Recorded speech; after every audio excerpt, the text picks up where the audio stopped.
Good morning children. आशा है आप सब लोग अपने घर पे स्वस्थ और सुरक्षित हो। लास्ट टाइम अपन एसएसटी हिस्ट्री के अंदर chapter 2 from trade to territory के अंदर स्टडी कर रहे थे। मतलब जो बाहर से आए हुए लोग थे वो व्यापार करने आए थे, पर धीरे धीरे उन लोगों ने अपने यहीं पे रहना स्टार्ट कर दिया और वो यहाँ के शासन भी मर गए। यहाँ पे वो शासन करने लग गए।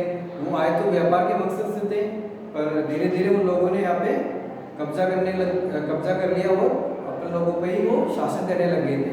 जैसे कि 16वीं सेंचुरी में आप देखोगे, 16वीं सेंचुरी के बाद में जो 16वीं शताब्दी के बाद में ईस्ट इंडिया कंपनी की भारत आई थी और धीरे धीरे उन लोगों ने भी यहाँ पे व्यापार से अपना प्रशासन स्टार्ट कर दिया। उसके बाद में वो यहाँ पे शासक भी बन गए। और उससे पहले भी पुर्तगाली लोग अपने यहाँ पे इंडिया में आए थे। जो इंडियन ओशियन है ना, उसके थ्रू वो यहाँ पर आए थे और उन लोगों ने भी यहाँ पे धीरे धीरे ट्रेड करना स्टार्ट किया और ट्रेडिंग करते करते वो लोग भी यहाँ पे बिजनेस के साथ साथ यहाँ पे रूलिंग करना भी स्टार्ट कर दिया। उन लोगों ने नियम बनाना भी स्टार्ट कर दिया और उन लोगों ने कई तरह की टैक्सेस अपन लोगों से वसूलना स्टार्ट कर दिया। तो इन सब चीज़ों का अपने बारे में और कुछ दिया गया है, जैसे कि अपन समझेंगे इस चैप्टर में आगे। पेज नंबर 12 पे आ जाइए। How trade led to battles. व्यापार के कारण किस तरह से लड़ाइयाँ हुई। Through the early 18th century the conflict between the company and the nawabs of Bengal intensified. जो 18वीं शताब्दी की बात है, जब जो कंपनी थी, उन कंपनी ईस्ट इंडिया कंपनी और जो नवाब थे, बंगाल के नवाब से उन दोनों के बीच में लड़ाई छिड़ गई थी। After the death of Aurangzeb की डेथ के बाद में the Bengal nawabs asserted their power and autonomy as other regional powers were doing at that time. Murshid Quli Khan was followed by the Alivardi Khan and then Sirajuddaulah as the Nawab of the Bengal. और धीरे धीरे उन लोगों ने अपनी power भी खो दी थी, क्योंकि ईस्ट इंडिया कंपनी ने धीरे धीरे अपना कब्जा वहाँ पे जमा लिया था और जो वहाँ के नवाब थे उन लोगों ने अपनी पोजीशन वहाँ पे खो दी थी। और जैसे कि मुर्शिद कुली खान ने अलीवर्दी खान को फॉलो करते हुए वो वहाँ के नवाब बने, वहाँ के बंगाल के। और उनके बाद में भी सिराजुद्दौला वहाँ के नवाब थे बंगाल में। Each one of them was a strong ruler. और इनमें से वो एक सबसे ताकतवर शासक थे। They refuse to grant the company concessions, demanded large tributes for the company's right to trade. उन्होंने बहुत कोशिश की कि किस तरह से कंपनी यहाँ पे हम लोगों में बहुत सी छूट दे, जैसे कि वो यहाँ पे ट्रेडिंग करने आ रहे थे तो वो सामानों को उन लोगों ने हाई रेट में वो अपना सामान यहाँ पे बेचते थे और चीप रेट में अपने यहाँ से जो वो गुड्स होते थे ना वो अपने प्लेस पर वो ले जाते थे। कौन? ईस्ट इंडिया कंपनी के जो वर्कर्स थे या फिर रूलर्स थे। Denied it any right to mint coins and stop it from extending its fortifications, accusing the company of deceit. They claimed that the company was depriving the Bengal government of huge amount of revenue and undermining the authority of the Nawab. It was refusing to pay taxes, writing disrespectful letters and trying to humiliate the Nawab and his officers. उन लोगों ने वहाँ के जो नवाब थे उन लोगों को बहुत ही बेइज्जत किया और उनको बहुत ही अपमानजनक उन्होंने लेटर भी लिखे और जो नवाब थे उनकी वो बात भी उन लोगों ने नहीं मानी।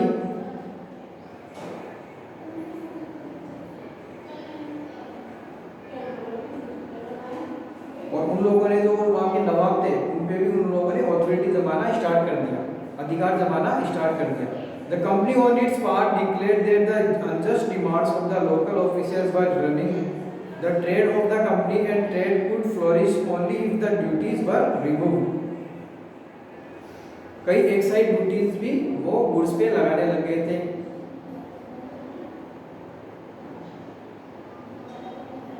It was also convinced that to expand trade it had to enlarge its settlements, buy up villages and rebuild its forts. वो इतने ताकतवर बन गए थे कि वो किसी गांव को भी वहां पर खरीद लेते थे। कि जैसे कि ये गांव मेरा है कि इस पे मैं अब शासन करूंगा। इस तरह से उन लोगों ने यहाँ पे धाक संभाली थी। The company on its part declared that the unjust demands of the local officials were running the trade of the company and trade could flourish only if the duties were removed.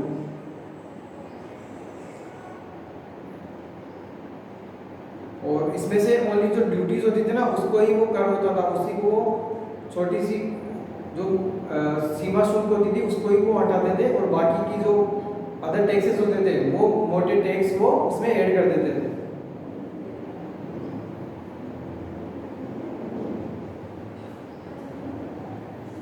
The conflict led to confrontations and finally culminated in the famous Battle of Plassey. Plassey के युद्ध के बारे में भी आप लोगों ने सुना होगा, the Battle of Plassey. When Alivardi Khan died in 1756, Siraj-ud-Daulah became the Nawab of Bengal. Alivardi Khan 1756 के बाद में सिराजुद्दौला बंगाल के नवाब बने। The company was worried about his power and king on a puppet ruler who would willingly give trade concession and other privileges.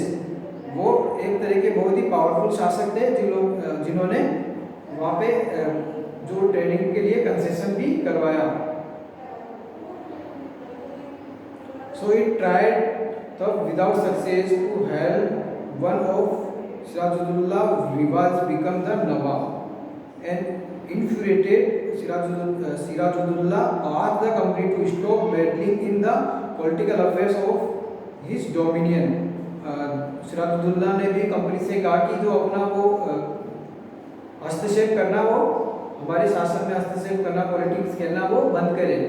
इस तरह से उन्होंने कंपनी को फरमान बताया, स्टॉप फोर्टिफिकेशन एंड पे द रेवेन्यूज, और जो फोर्टिफिकेशन इसको रोकी और जो रेवेन्यूज है वो आप पे कीजिए, जो यहाँ पे टैक्सेस आप नहीं दे रहे हो वो आप दीजिए। After negotiations failed, the Nawab marched with 30,000 soldiers to the English factory at कसीम बाजार। और जब इस चीज़ में भी वो नवाब फेल हो गए तो उसके बाद में 30,000 सैनिकों के साथ में वो इंग्लिश फैक्ट्री कसीम बाजार में पहुंचे। Capture the company officials, lock the warehouse, वहाँ पे कंपनी को जो ऑफिसर्स था उसको वहाँ पे ऑफिस को लॉक कर दिया और जो वेयर हाउस था उसको भी लॉक कर दिया गया। डिसआर्म्ड ऑल इंग्लिशमैन, सभी अंग्रेजों को हथियार बंद कर दिया गया। एंड ब्लॉक इंग्लिश शिप्स, और जो अंग्रेजों की जो शिप्स थी उनको भी ब्लॉक कर दिया। Then he march to Calcutta, जब वो मार्च गए to establish control over the company's fort there, जो कंपनीज ने वहाँ पे कलकत्ता में जो फोर्ट किला बनाया हुआ था ना, वहाँ पे भी उन्होंने मार्च किया। On hearing the news of the fall of Calcutta, और जब वो न्यूज सूचना मिली कि कलकत्ता बिखर गया है, company officer in Madras sent forces under the command of Robert Clive, company ने ऑफिसर जो मद्रास से एक फोर्स भेजी जो रॉबर्ट क्लाइव के अंडर में काम करती थी। Reinforce by naval fleets prolonged negotiations with the Nawab followed. Finally in 1757 Robert Clive led the company's army against Sirajuddaulah at Plassey, और रॉबर्ट क्लाइव जो कंपनी के द्वारा जो सिराजुद्दौला के साथ में प्लासी का युद्ध था ना, वो बैटल वो हार गए। One of the main reasons for the defeat of the nawab was the forces led by Mir Jafar. इसमें से एक मुख्य कारण ये रहा कि जो नवाब थे वो हारने का मुख्य कारण ये था कि that the forces led by Mir Jafar one of the Sirajuddaula's commanders never fought the battle, जिन्होंने कभी भी लड़ाई नहीं लड़ी थी, वो सिराजुद्दौला के क्या थे, कमांडर थे। Clive had managed to secure his support by promising to make him nawab after crashing Sirajuddaulah, और उन्होंने सिराजुद्दौला को प्रॉमिस किया कि वो या अपनी जो सेना है उनकी कमांड संभालेंगे। The battle of Plassey became famous become it was the first major victory the company won in India, और ये एक ऐसा सबसे बड़ा युद्ध था जहाँ पे कंपनी ने भारत में विजय प्राप्त की। कौन सी कंपनी? इंग्लिश कंपनी, ब्रिटिश जो कंपनी थी ईस्ट इंडिया कंपनी, उनके जो सोल्जर्स थे उन लोगों ने जो बैटल था वो प्लासी का युद्ध जीत लिया था। और जो सिराजुद्दौला के नवाब थे बंगाल के उस समय, वो ये बैटल हार गए थे।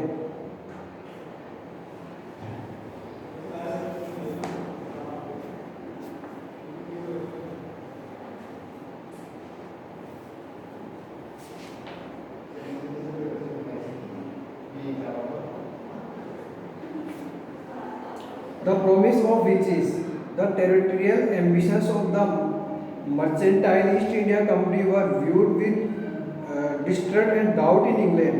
After the Battle of Plassey, Robert Clive wrote to William Pitt, one of the principal secretaries of state to the English monarchs on 7 January 1759 from Calcutta. But so large a sovereignty may possible be an object too expensive for a mercantile company. I flatter myself that there will be little or no difficulty in obtaining the absolute possession of these kingdoms.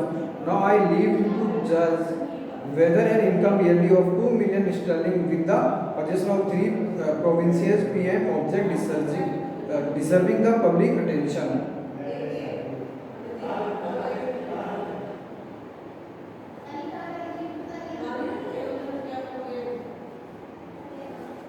Robert Clive ने जो William पिट थे उनको letter लिखा था। इसमें बताया कि हमने यहाँ पे विजय प्राप्त कर ली है और अब अपना यहाँ पे शासन होगा, अपन यहाँ पे ट्रेड करेंगे अच्छे से। इस तरह का ये लेटर है जो रॉबर्ट क्लाइव ने विलियम पिट को लिखा था, जो बैटल ऑफ प्लासी के बाद में उन्होंने ये लेटर लिखा था।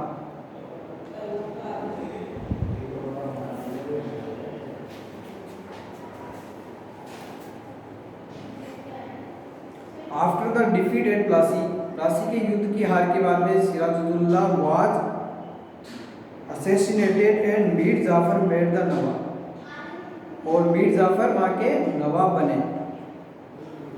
The company was still unwilling to take over the responsibility of administration. Its prime objective was the expansion of trade, और उनका एक ही ऑब्जेक्ट था कि किस तरह से वो अपने व्यापार को बढ़ाती जाए। If this could be done without conquest through the help of local rulers who were willing to grant privileges, then territories need not be taken over directly. Soon the company discovered that this was rather difficult, for even the puppet nawabs were not always as helpful as the company wanted them to be. After all, they had to maintain a basic appearance of dignity and sovereignty if they wanted respect from their subject. What did the company do when Mir Jafar protested the company because he had installed Mir Qasim in his place? और फिर बाद में उस जगह में मीर जाफर की जगह कौन आ गया?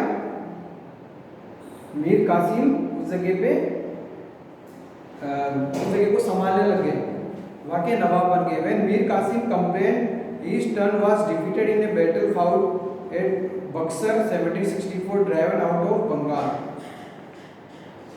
जब मीर कासिम ने कंप्लेन की कि he turns was defeated, कि वो उस हार से मुड़ चुका है। अब जो वो बैटल लड़ा था उन्होंने बक्सर में 1764 में बंगाल के अंदर, and Mir Jafar was reinstalled, और मीर जाफर फिर दोबारा वहाँ के नवाब बने। The nawab had to pay rate 5 lakh every month, but the company wanted more money to finance its war. और वो ऐसे नवाब बने थे कि नवाब को 5 लाख रुपए पर मंथ कंपनी को देने पड़ते थे, and meet the demands of trade and its other expenses. और उन्होंने डिमांड भी की थी कि हम यहाँ पे व्यापार भी करेंगे और अदर जो एक्सपेंसेस है वो भी हम उठाएंगे। It wanted more territories and more revenue. By the time Mir Jafar died in 1765, the mood of the company had changed. Having failed to work with puppet Nawabs, Clive declared, "We must indeed become Nawab ourselves." आज यहाँ तक की mark कर लीजिए। नवाब और sales तक अपन यहाँ तक ही पढ़ेंगे, और फाइनली से लेके अपन नेक्स्ट क्लास में ही स्टार्ट करेंगे चैप्टर। और आज के लिए इतना ही। Thank you very much, bye.